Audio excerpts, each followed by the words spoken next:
What's up, gamers, and welcome back to another episode of our F1 2020 Driver Career Mode, episode number 17 today for the Belgian Grand Prix. If you missed our previous video at the Hungarian Grand Prix, you know what?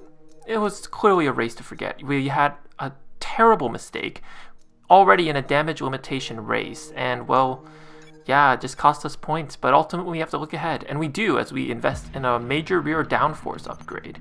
And as we progress into the summer break, we get our major internal combustion engine upgrade. So hopefully that'll extend the durability of our car into this latter half of the season. But as we headed towards the Belgian Grand Prix after the summer break, we weren't able to squeeze in any upgrades, unfortunately. We're also met with a huge reveal that rain again has come to curse our race weekend, with qualifying being completely, well, mostly rain soaked. So we're going to have to do a lot of damage limitation because we'll be running a dry setup because most of the race will be dry. There's no point going out on a wet setup. So yeah, just damage control during qualifying and trying to hold the car in grip. After practice one, we are in P15, which again, don't read too much into practice. These are just to give you some general indication of what pace looks like. And actually, Max Verstappen's down in P17. So Kimi looks like he actually has pace, which is weird to say. And Gio actually outpaces us, but we do have a tire disadvantage compared to our teammates. So it says more about us again, the fact that we are in P10. And Albon actually looks quite pacey in that McLaren over his teammate Carlos Sainz. And I know... yeah, no, they are on the same tire. Interesting. Kimi's down in P15. So, take that as we will. And at the end of practice 3, now this is actually very indicative because we went on a quali run and we were using the intermediate tires because it started to rain during this practice session and we actually topped the session. Ricciardo's in third over his former teammate Max Verstappen, so that actually looks very good. Hamilton's down in P9, so we could potentially have quite a weird reversal of fortunes in this qualifying session. But, because, I mean, we're showing great pace in the wet, despite the fact that we're running a dry setup. Gio's down to 19th. What a surprise. Let's head into qualifying.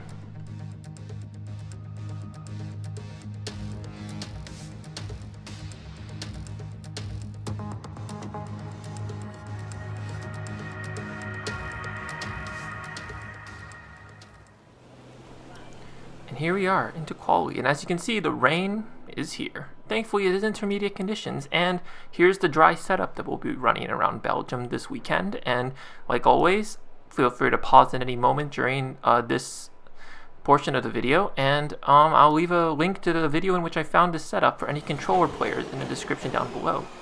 But as we head out, as we navigate the bus stop chicane, this is quite, you can see how much we're trying to struggle to find grip right now because we're one of the first ones out, so the track is very, very greasy at the moment. But anyway, we just have to keep going. Here we are, we're heading towards Brussels. Brussels? Oh god. I should know my French, I was in French immersion. Anyway, not very good corner through there, and as we go through Pouan, that was not very good. Oh, we ride the curb, inside curb. The curb is very high on the inside at Pouan, and that is not something you want to do, dry and especially in the wet. And I'll say it right now, this lap was terrible from us, going really wide through that section of the track, heading towards the Blanchiment, which is a very long back straight around Spa, navigating the bus stop chicane, heading towards the end of our first flying lap. Here we go, across the line, and it's P2. So not a bad lap, considering all the mistakes we made. We do drop down to P3, and I was considering going out again, but towards the end of the session, the only person, the highest ranked person going out right now is Gasly, who at the moment is in a provisional P14. So we didn't want to risk, because like I said, this is the point in the season where we need to start worrying about reliability in our engine and such. And we do end in P3 with Sebastian Vettel taking P2. So could we have a Hamilton and Vettel fight? I mean, I do hope so. Raikkonen actually embarrasses his teammate quite soundly, so very good from him. And Gio, if you remember, Daniel Kvyat was our former rival at the beginning of the season, but it seems now that Gio and Kvyat are just fighting for that last spot to Q2. Anyway, as we head towards Q2, as you can see, rain looks like it's going to stop. The rain's going to stop in about 5-10 minutes, so the track will dry out. So I'm basically speeding the session forward and going out at the very last possible moment on a set of soft tires to see if I can bounce ahead of the 14 other drivers in this session and take the pole and basically get my way into Q3. And as you can see, this will be my fastest lap. So we'll show the full thing. As you can see, heading through a source, and this is my favorite turn. This is my favorite section of any track in F1 ever. Eau Rouge, going down Eau Rouge and up Radion. Like, it's so satisfying seeing drivers go through there, almost flat out. Beautiful. Opening DRS down the Kemmel Straight, a very long back straight, heading into, oh my god. I don't know what Stroll was doing. I know Stroll was trying to head out of my way, but it was almost like I was trying to get out of his way as well, so we almost collided into the back of him, heading out of the Kemmel Straight. But that chicane will be an essential part of any overtakes that we intend to do. Here we go, heading through No Name right now, because this is one of the many corners around, or one of the only corners around Spa-Francorchamps that does not have any name around the corner. Through Pouon right now, we're behind Stroll's teammate Sergio Perez. He does kind of hold us up again, unfortunately, but thankfully he does get out of our way. As we dive down through, oh god, I should remember my corner names.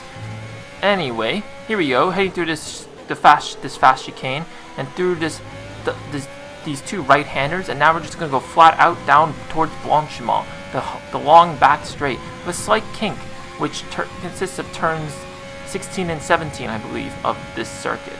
Very long lap of Spa is, but it's probably one of my favorite laps to run. Heading into the bus stop chicane right now, another potentially great overtaking spot, riding the high curbs to ensure that we get the maximum time from each corner. Here we go, across the line, DRS open, P1. So our plan seemed to work to a T, and I think this is going to go well because there isn't much time left in the session. So everyone's pretty much going to be setting our fastest laps right now. But as we finish on our cooldown lap, Hamilton and Bottas, two Mercedes do pass us. That's to be expected. But as we go further down, no.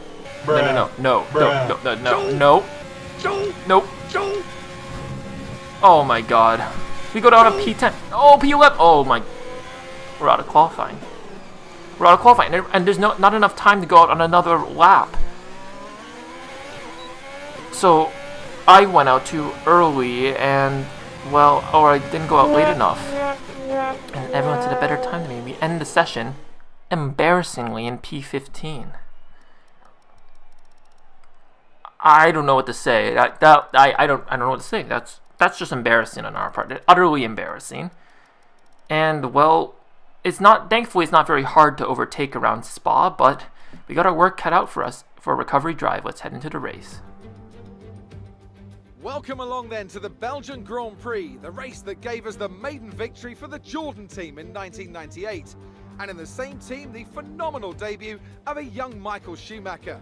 There's always something special around one of the many corners of this fan-favourite circuit.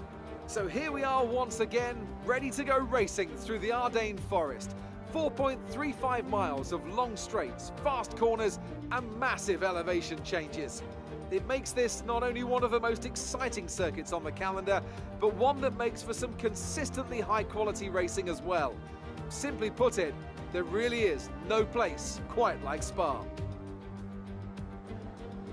Anthony Davidson joins me again for the race today. Why don't we begin by discussing Alexander Albon? As ever, the threat of unreliability is never far away, and indeed they'll be starting out of position today due to a power unit component change. So it's going to be a difficult task to move forward from there. But on the bright side, at least those fresh components can help them maintain the power they need to come through the pack. I expect to see them take a more aggressive approach today to make up for the compromised start. Before we begin, let's take a quick look at the grid lineup for today's race. Good job yesterday from Valtteri Bottas. The Finn starts from pole position, and Lewis Hamilton completes the front row. As we continue through the rest of the grid today, we have Verstappen, Leclerc, Daniel Ricciardo, and Vettel, Sainz, Raikkonen, Perez, and Esteban Ocon, Gasly, Fiat, Lance Stroll, Skip, Grosjean, Magnussen, George Russell, and Nicholas Latifi. Albon, they'll be starting further back after an earlier grid penalty. And Antonio Giovinazzi starts from the back of the grid. It's almost time for those 5 red lights to go out. Then let's see who can prevail today.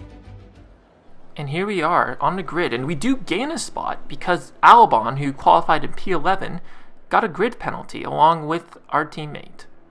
But, I mean, hey, what you gonna do? Anyway, here we are to the strategy. It's gonna be a one-stop race, but we do switch it around. Instead of starting on the softs, we're gonna start on the mediums, and then we're just gonna blitz it out on the softs at the end and try to overcut everyone, all the soft tire runners ahead of us who are heading to the pits. But here we are, ready for the Belgian Grand Prix. 5 red lights, and here we are, Belgian Grand Prix time. It's lights out, and away we go. And it's a great start off the line from us. We pass going alongside Kvyat. We passed 2 cars already, or just 1 car. Sorry. Into La Source, and Kvyat goes on the inside of us as we head down the run towards Eau Rouge and Radion right now. We're getting into the slipstream. We just got to make sure that we do not lose the back end down here, because it's very easy. It's deceiving. We just need to flick the wheel a little bit to the right, and here we are, up Radion, towards the Camel Straight. Rich Mix now, and the ERS, going to get caught in Kvyat's slipstream, see if we can make a move into the Lake chicane. And here we go. But he's too far away, and as you can see, we are going to suffer a little bit on our opening laps on these medium tires because everyone's going to have the tire advantage of the sauce. But we just go back to the start. Look at Sergio Perez, and look at the dive bomb. The AI sometimes do some crazy dive bombs, but this is crazy. He dives 2 drivers into La Source.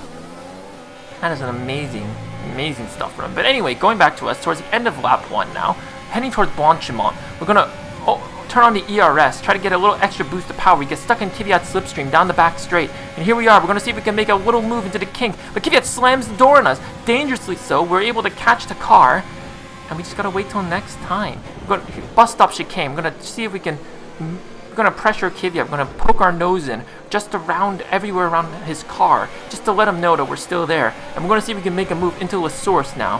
Here we go. This is a great opportunity. Heavy braking zone. We dived on the inside. But Kvyat tries to squeeze us out, and well, ultimately, he has the better grip because of the soft compound, and he just takes the place back. So we gotta wait another lap to see if we can potentially do the same move on him again. Here we are, not a great exit out of the bus stop chicane, but here we are across the line, lap 3, DRS enabled, but not on this lap, unfortunately, for us. We're just gonna dive down the inside of Kvyat, take the space, bit of contact with the Russian, but we squeeze him out on the exit out of the first corner, and heading down towards Eau Rouge, we take P12 on the road. Amazing stuff, but you can see with the DRS, the Camel Straight is an overpowered part of the track. We have to squeeze him out and cut the apex off from Kvyat into the Lake chicane, and thankfully we secure his spot. An amazing series of events, but look at that. You can see contact with the side pod of Kvyat of our rear left tire, squeezing him out from his T-cam. The Russian obviously is not going to be very happy with that move. But, I mean, that's just fair racing. He can't really fault us on trying to take this position from us because he does have the tire advantage. But as you can see, on a Camel Straight, you can see just how important it is to get a good slipstream and have the DRS down this straight. And that's something we're going to have to employ to our advantage if we're going to catch up to drivers. But anyway, here we are on the back of his teammate, Pierre Gasly. DRS, Rich Mix, and Overtake open. We're going to see if we can do the same move that Kvyat hoped to do on us, but we're too far back. Those soft tires are really gripping well to this track, and ultimately we just gotta wait and see and bide our time. But here we are towards lap 5 now, end of lap 4. We're closer to Gasly now. I'm gonna see if we can do the same move we did on his teammate into La Source, the Rich Mix and ERS and DRS open. We're gonna see, and we break our front wing. Careful with the front wing. You've taken some minor damage. It wouldn't be an Isolation Gamer 05 F1 video without me breaking my front wing at some point.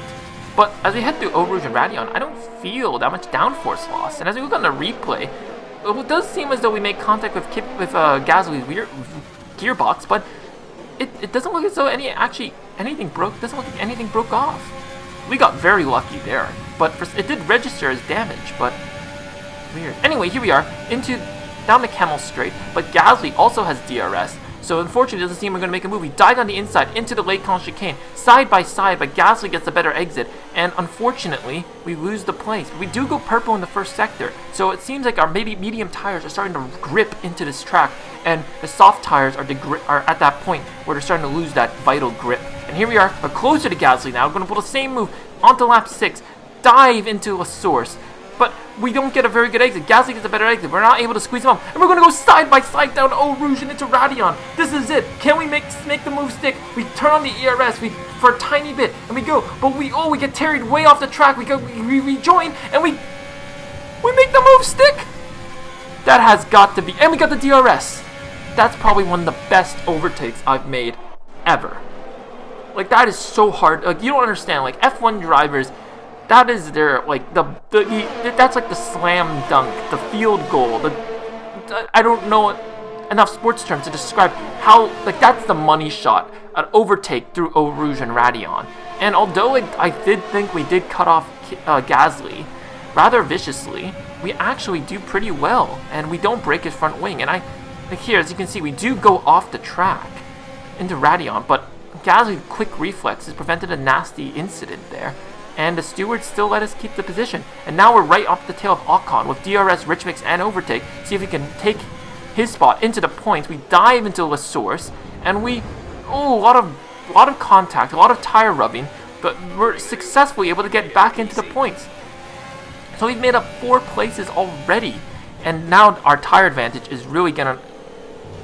I spoke too soon. As you can see, we cut the Lecon chicane, but thankfully we don't gain a position, and we don't gain a track warning violation, so that's good. But ultimately, our mistake has allowed Esteban Ocon to get back into our slipstream as we go through Brussels, heading towards the no name, and Ocon is really catching up to us. I'm not very good through that turn, and as we head towards Pouan, Ocon is. He's going for a move to Pouan?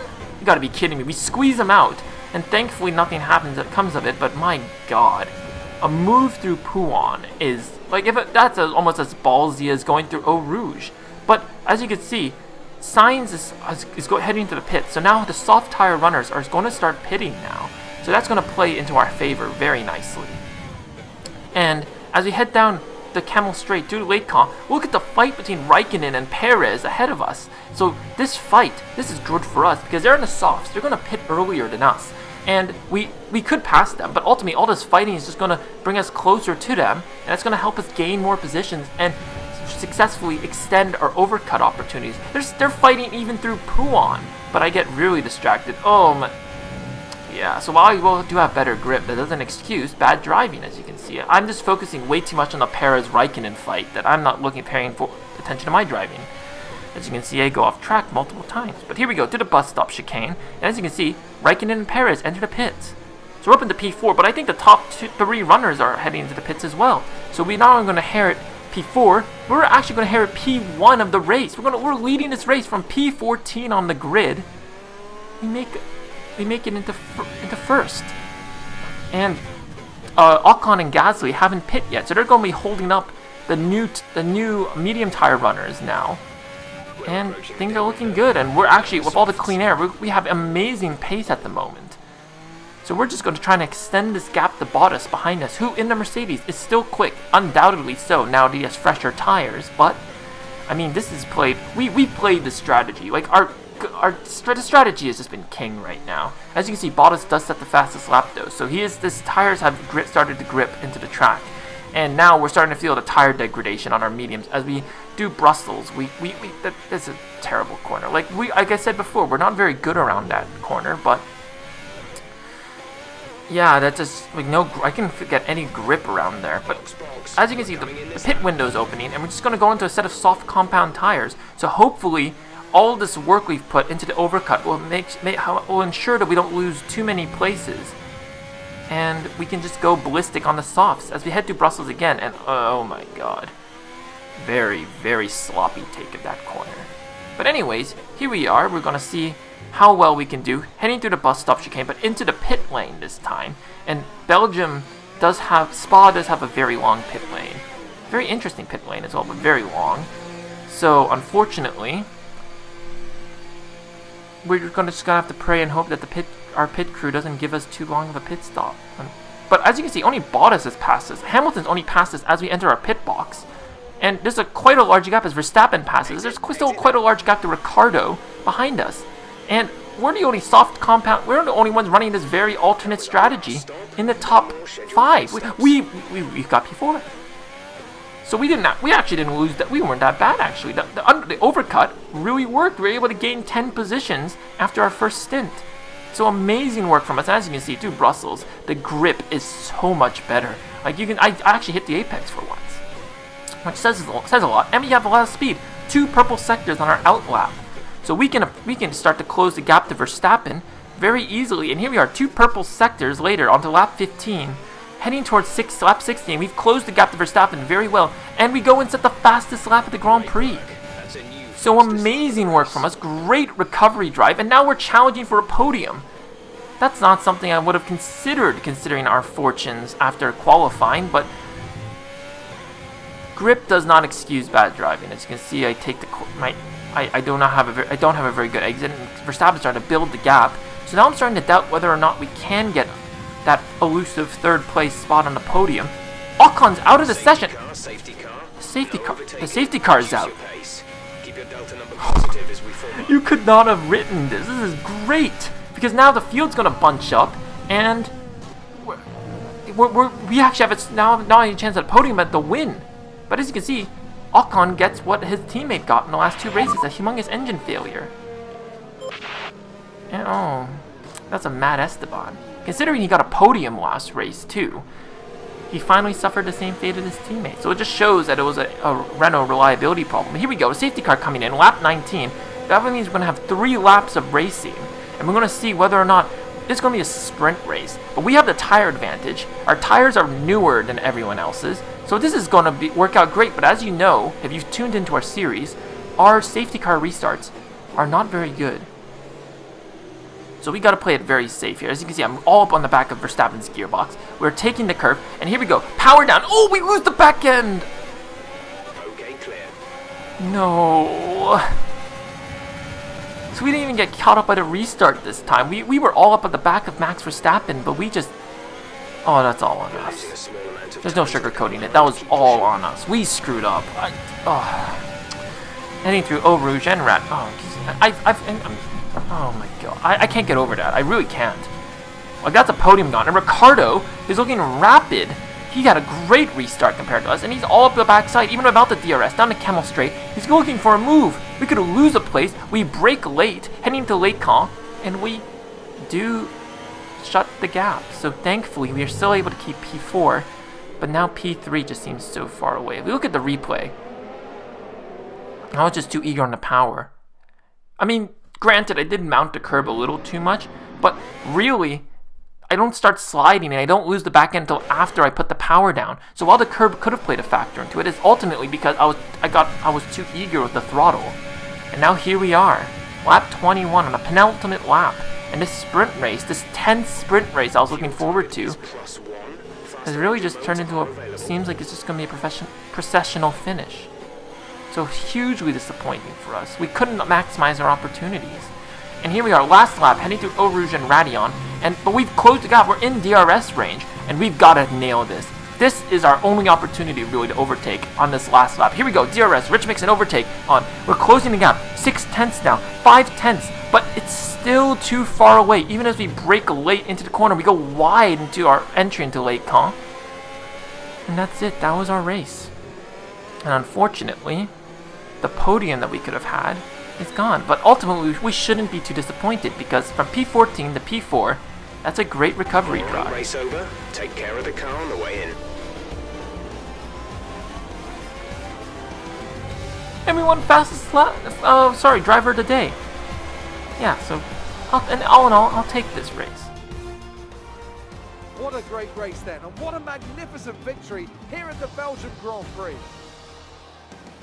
Anthony Davidson, a resounding victory today. What set them apart from the rest? Well, they certainly stood out as a driver with tons of confidence on the track. I think their ability to keep their cool, even during some of the more hectic parts of the race, meant they were able to capitalise on the mistakes of other drivers, giving them the opportunity to make their way to the top spot with ease. So after a magnificent race, we can now see the drivers making their way to the podium. Once again, it's the Silver Arrows who take top spot, a well-earned victory for Mercedes.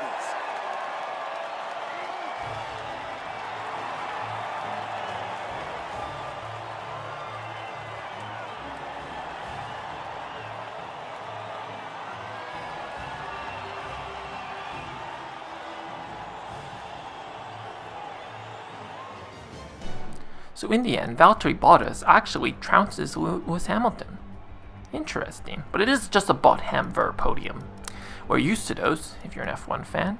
But great recovery drive from us, honestly, and we snagged the fastest lap point. So yeah, very good. And as if you know, our turn of fortunes during these races, these last few races, ever since we re-signed with Alfa Romeo, hasn't been very good.